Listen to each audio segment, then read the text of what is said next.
Nathan Sterling stood in his grandfather's study, staring at the lawyer in disbelief. The mahogany walls that once felt warm now seemed to close in on him. His grandfather's will lay open on the desk, and the words printed there made no sense. "Married within 90 days, Nathan repeated slowly. "You cannot be serious." The lawyer adjusted his glasses nervously.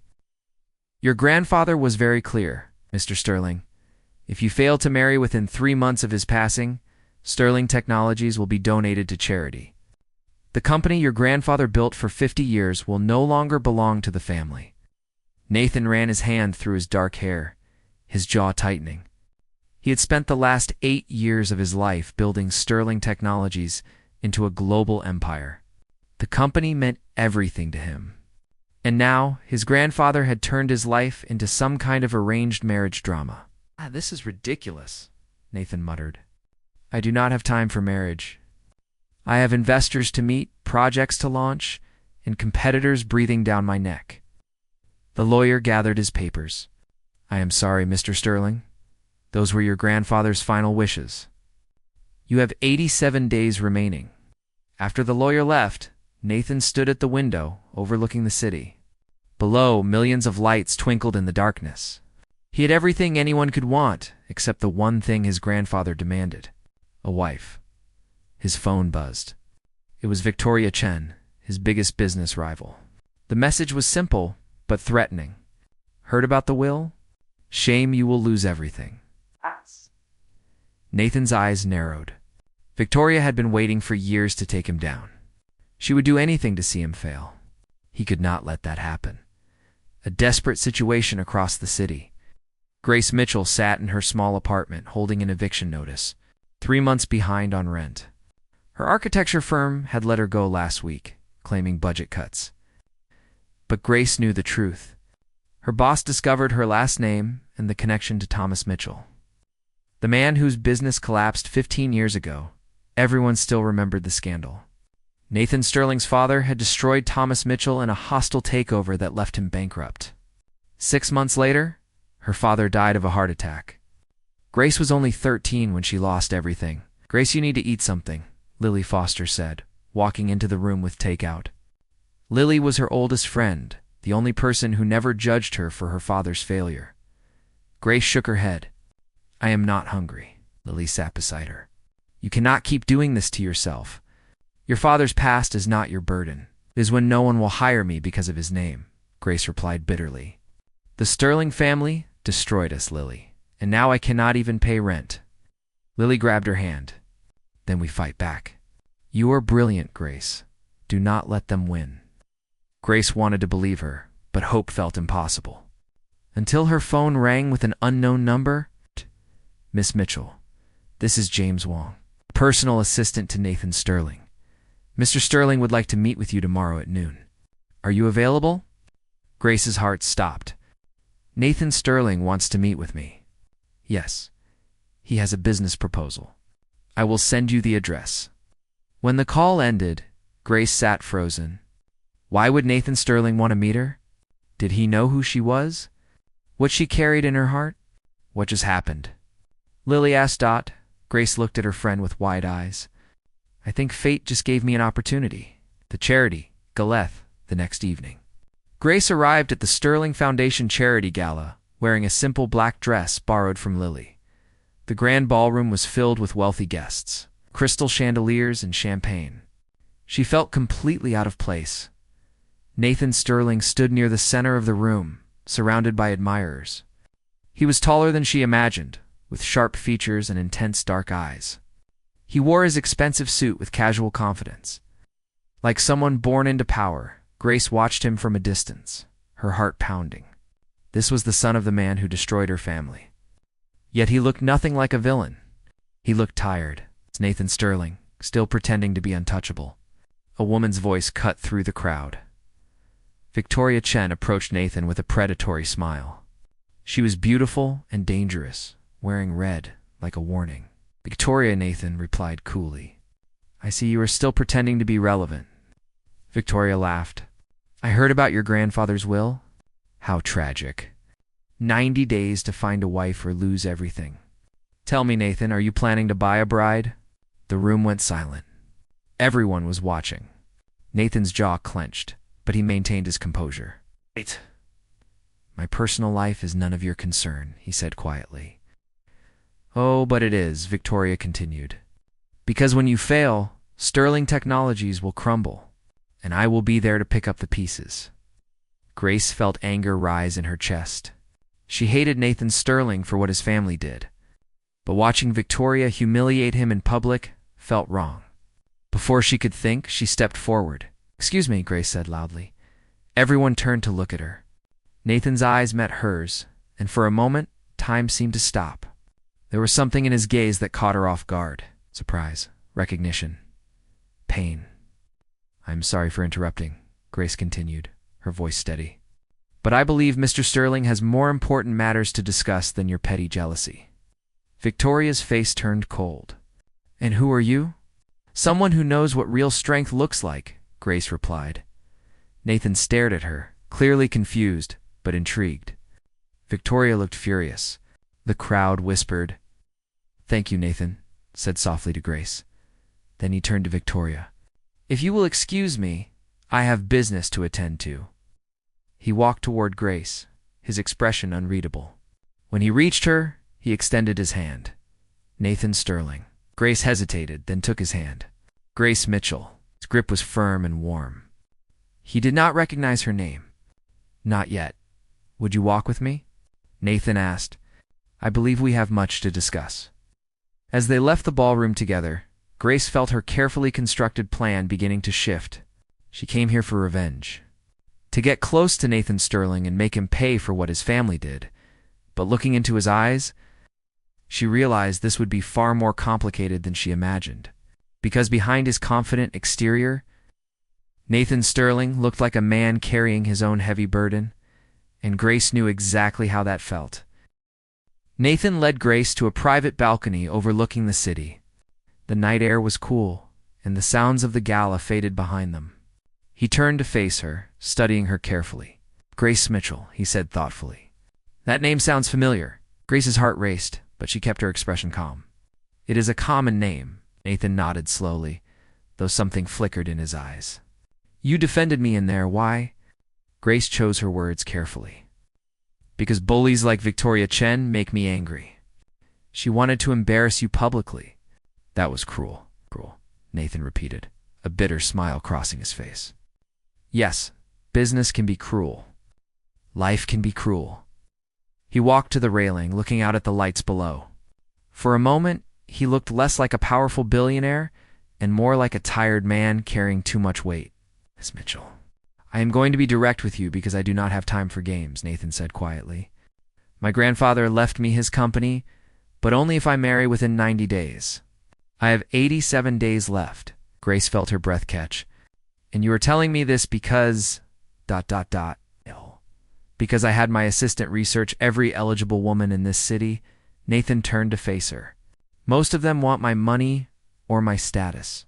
They see me as a prize to be won." But you looked at Victoria Chen with genuine anger. You stepped forward to defend someone you do not even know. That tells me you have principles. "You want to marry me?"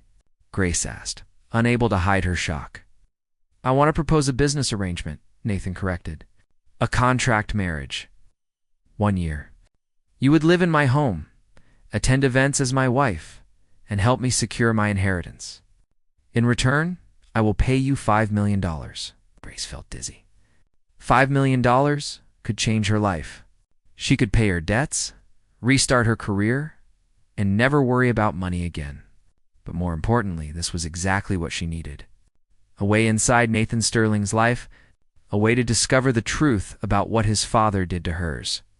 A way to make them pay. "Why me?" Grace asked. "You could choose anyone." Nathan stepped closer. "Because you are real.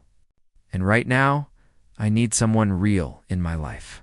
Someone who will not betray me for a better offer." Grace almost laughed at the irony. He wanted someone who would not betray him, yet she was standing there planning exactly that. "I need time to think," Grace said. Nathan pulled out a business card. "You have 24 hours. After that, I will find someone else." As Grace took the card, their fingers touched briefly. She felt an unexpected spark, something warm and dangerous. She pulled her hand back quickly. "I will call you tomorrow," she promised. Walking away from him, Grace felt her resolve wavering. Nathan Sterling was nothing like she expected. He was not arrogant or cruel. He seemed lonely and desperate. Almost human, but she could not forget. His father destroyed her father. The Sterling family owed her justice. And now fate had given her the perfect opportunity to get it. The agreement paid 4 hours later. Grace sat in Nathan's office at Sterling Technologies.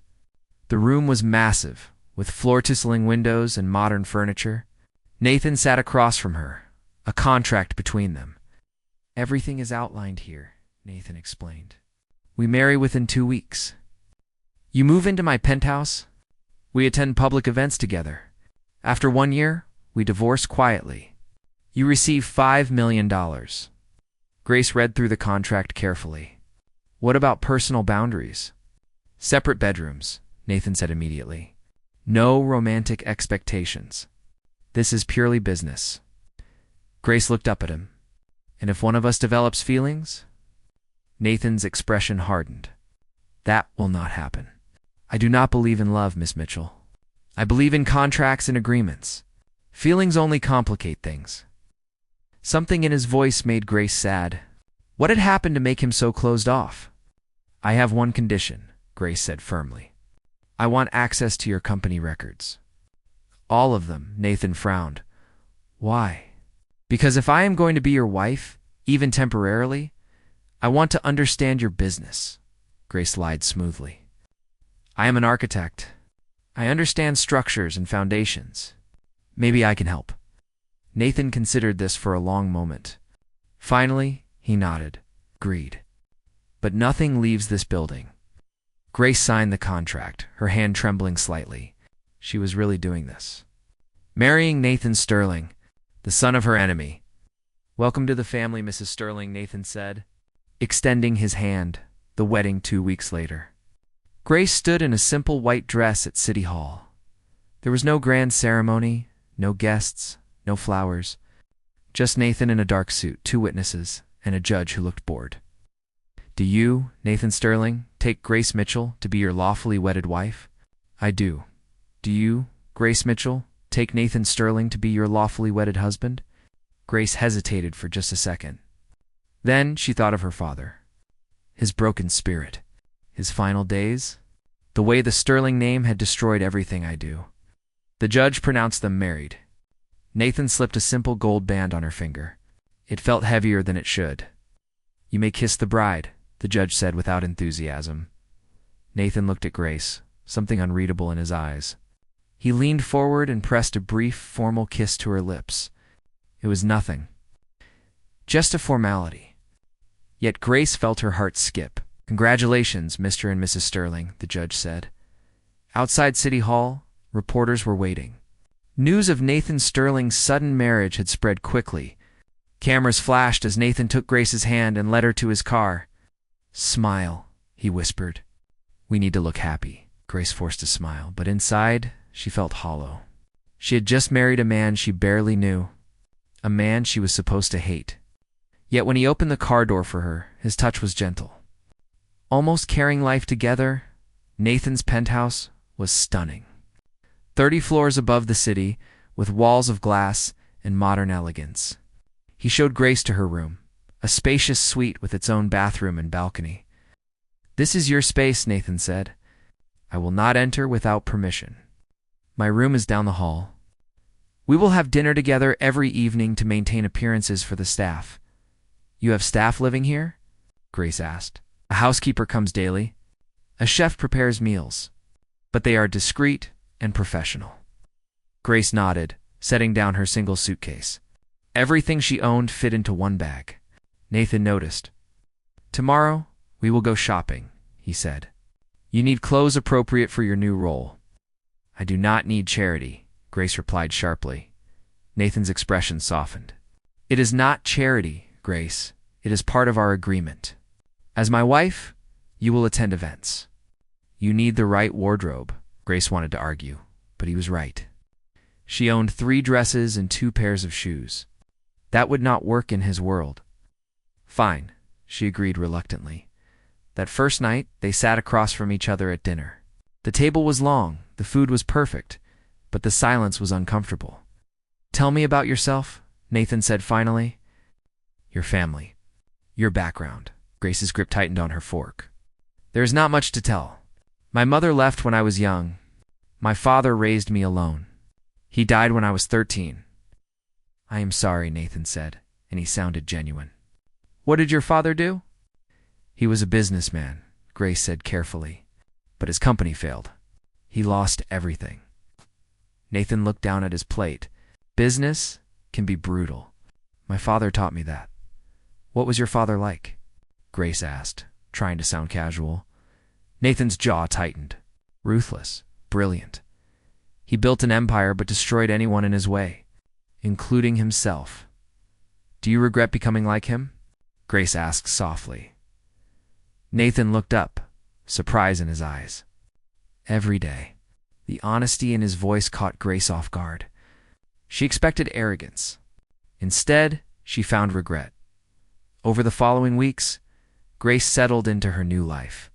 She attended charity galas on Nathan's arm, wearing expensive dresses and fake smiles. She played the role of devoted wife perfectly. But at night she searched through company records, looking for evidence of what happened to her father. Yet the more time she spent with Nathan, the harder her mission became. He was kind to his staff. He donated millions to charity. He worked 8-hour days, not for greed, but because he genuinely cared about his company and employees. One evening, Grace found him on the balcony, staring at the city. "Cannot sleep?" she asked. "Never can," Nathan admitted. "Too many thoughts."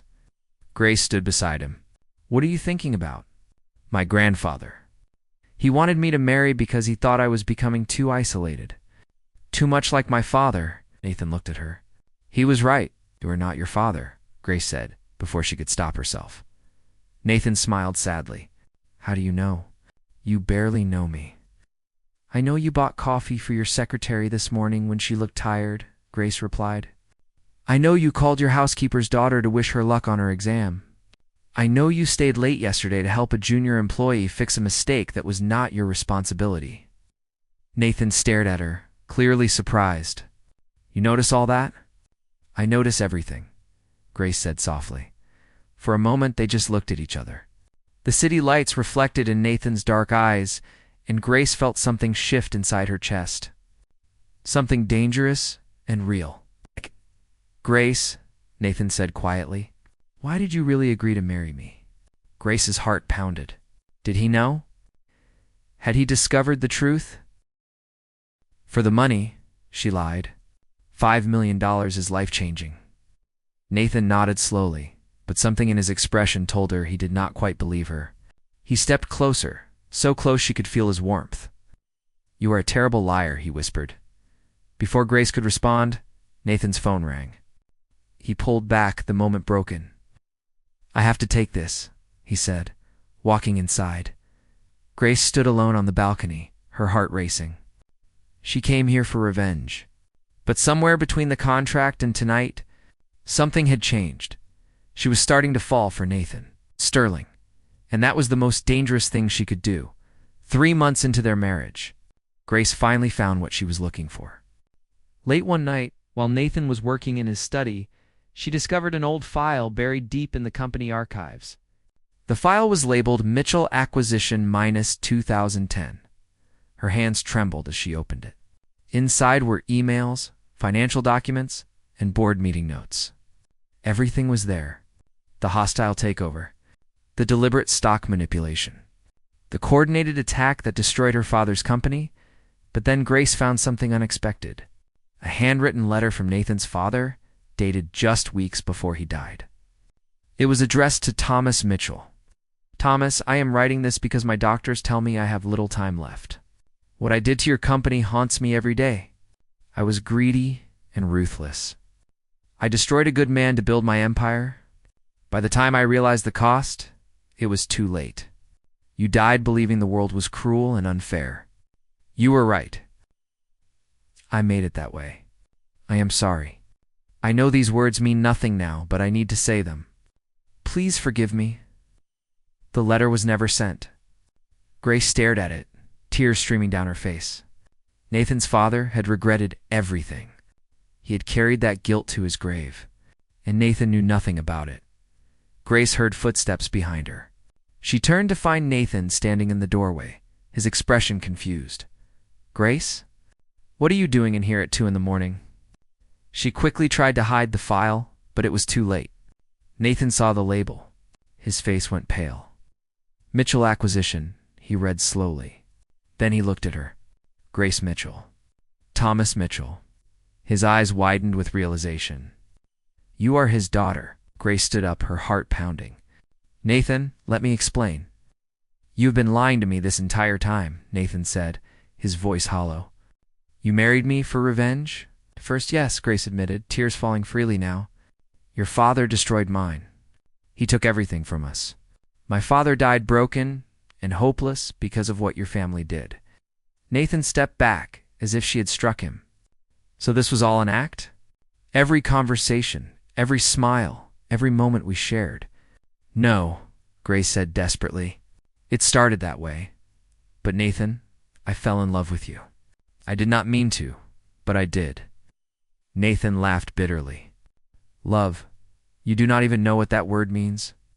You are just like Victoria Chen, using me for your own agenda. That is not fair, Grace protested. I am nothing like her. You are worse, Nathan said coldly, because I trusted you. I let you into my life, into my heart. Grace reached for him, but he pulled away. Nathan, please read your father's letter. He regretted everything. He tried to apologize. I do not care about his apologies, Nathan snapped. I care that you lied to me for 3 months. You slept under my roof, ate at my table, and pretended to care about me while planning your revenge. I do care about you, Grace cried. That is why I'm telling you the truth now. Nathan turned away from her. Get out. What? Get out of my home, Nathan repeated, his voice breaking. Our contract is void. You breached it through deception. You will receive nothing. Leave before I call security. Grace felt her world crumbling. Nathan, please listen to me.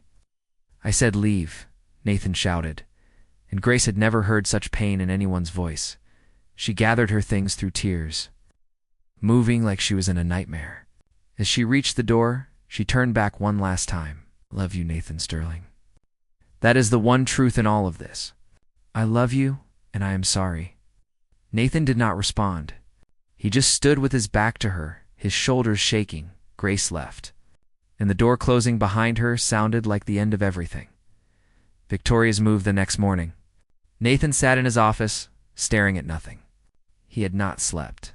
He had spent the entire night reading through the Mitchell acquisition file and his father's unsent letter. The guilt was overwhelming. His phone rang. It was Victoria Chen. Nathan, darling, I heard about your little domestic trouble, Victoria purred. Your wife is not who you thought she was. How did you know? Nathan asked tiredly. I have known for weeks, Victoria admitted. I had her investigated the moment you married her. Grace Mitchell, daughter of Thomas Mitchell, the man your father destroyed. It was quite the plot, really. Marry the enemy's son for revenge. Very dramatic. Nathan closed his eyes. What do you want, Victoria? I want you to know that I am releasing the story to the press this afternoon, Victoria said cheerfully. Nathan Sterling's marriage was a fraud. His wife married him for revenge. Sterling Technologies' heir is a fool who could not see betrayal in his own bed. The company's stock will plummet. The board will lose confidence. And I will be there to buy everything at a discount. You really are heartless, Nathan said. No, darling. I am a businesswoman, just like your father was. Just like you pretend to be. Victoria hung up. Nathan sat back in his chair. Victoria was right about one thing. He was a fool. But not for the reasons she thought. He was a fool because he had let Grace walk away without hearing the whole truth. The chase Nathan found Grace at Lily's apartment. She looked terrible, her eyes red from crying, still wearing the same clothes from last night. Grace, we need to talk, Nathan said. I have nothing more to say, Grace replied quietly. You made your choice. No, I made a mistake, Nathan corrected. Grace, I spent all night reading everything. The file, my father's letter. I even found his personal journals. Do you know what I discovered? Grace shook her head. My father was dying when your father's company collapsed, Nathan continued. He was already sick. And in his final months, all he talked about was regret. He wanted to make amends, but he did not know how.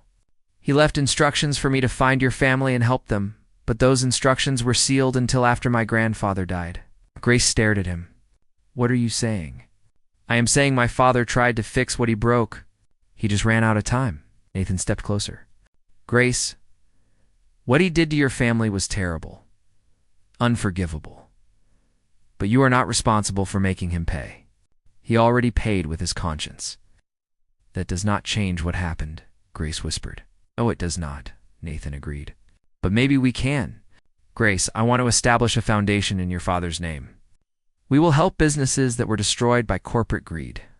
We will make sure what happened to Thomas Mitchell never happens to anyone else. Grace felt fresh tears falling. Why would you do that? Because you were right, Nathan said softly. I am not my father. And I do not want to be. I want to be better. But I cannot do that without you. He took her hands in his. Grace Mitchell, I love you. Not because of our contract, not because of convenience, but because you make me want to be a better man. You see the person I could be, not just the person I was raised to become. Nathan, Grace breathed. Victoria is going to expose everything. Your company, your reputation, let her, Nathan interrupted. I do not care about the company anymore. I care about you.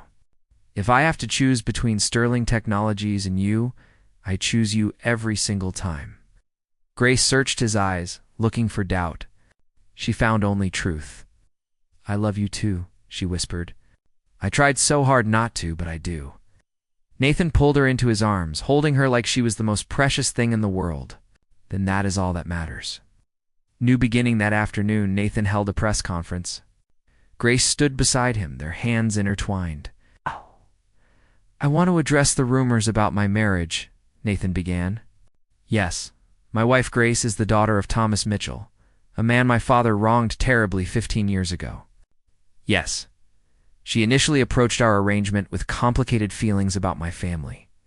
But what started as a business contract became something real. Something honest. Something worth fighting for. The reporters erupted with questions, but Nathan continued. My father made mistakes. Terrible mistakes that hurt good people. I cannot change the past, but I can shape the future. Today, I am announcing the Thomas Mitchell Foundation, dedicated to supporting businesses and families affected by corporate misconduct. We will start by offering full restitution to everyone harmed by my father's actions. Grace squeezed his hand, pride and love overwhelming her. As for Sterling Technologies, the board can do what they wish. If they want to remove me because I chose love over appearances, so be it. Some things matter more than business. Grace matters more. Victoria Chen watched the press conference from her office, her face twisted with rage. She had expected Nathan to crumble. Instead, he had turned the scandal into a redemption story. 6 months later, Nathan and Grace stood in front of the same judge who had married them the first time. Do you, Nathan Sterling, take Grace Mitchell to be your lawfully wedded wife? I do, Nathan said, his voice strong and sure. Do you, Grace Mitchell, take Nathan Sterling to be your lawfully wedded husband? Grace smiled through happy tears. I do. This time, when Nathan kissed her, it was not formal or brief. It was real and full of promise, full of second chances and new beginnings. I love you, Mrs. Sterling, Nathan whispered against her lips. I love you too, Grace replied. Forever this time, they'd both entered their first marriage broken by the past. They left their second marriage healed by love. Because sometimes the greatest stories are not about perfect people finding each other. They are about imperfect people choosing each other despite everything, and choosing love over revenge, choosing forgiveness over bitterness, choosing hope over fear. That was the real happy ending. The end.